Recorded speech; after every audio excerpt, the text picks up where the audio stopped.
And welcome to this third YouTube exclusive for the Power Pro Wrestling Podcast. I'm still joined by my friend Brad. You still rocking and rolling?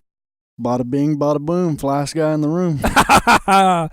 Yeah, because you're not SAWFT. Soft. Nice unison.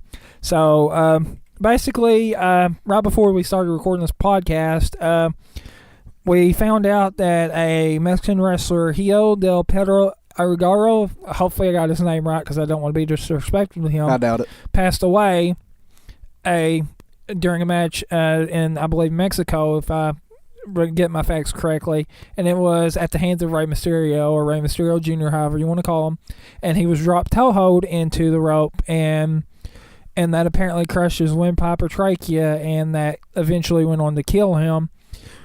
So instead of approaching it from this way, obviously it's a tragedy and stuff, Brad, but I want to get your thoughts on Rey Mysterio. Now, Al, do you feel this was a freak accident, obviously, or kind of get your thoughts on that? And two, do you think this is going to hurt Rey Mysterio's chances of getting booking in the future, because it's been strongly rumored he was going to Lucha Underground to start competing with them and maybe other Mexican outlets now that he has been released from WWE?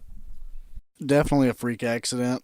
I don't think it would necessarily impact his bookings from the standpoint of somebody being afraid to put him on their show, because, again, freak accident after all the years he's been wrestling.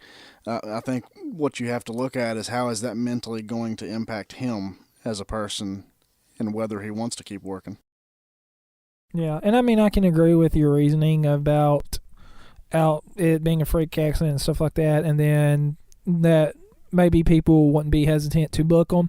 I think with accidents like this happening, if it started occurring a little bit more regularly, like I can bring in AJ Styles, like right after he left TNA and stuff, he was working the indies and he kept giving the Styles Clash to people, and they apparently would keep getting injured. So at some point, I think people would be afraid to book him if stuff like this kept happening. With it being one incident and being a freak accident, I don't know if that's really going to hurt him, especially with the guy dying. Or I don't really know how the promotions want to view him, if they're going to look at it it just being a freak accident. So Rey Mysterio, he's going to be fine. It was an isolated incident. It ain't going to happen again.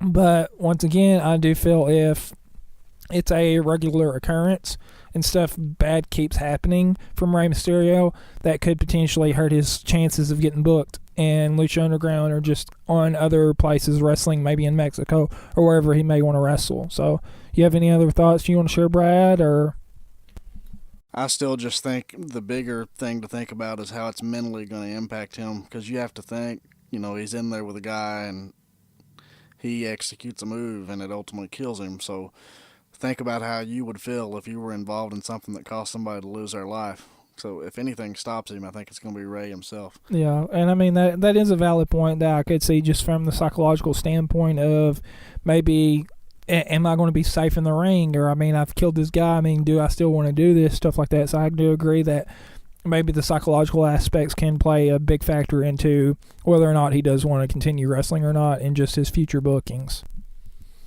But I think that's all we're going to discuss on this YouTube exclusive. So you can join us for our final YouTube exclusive and this has been all for the Power Pro Wrestling Podcast YouTube exclusive.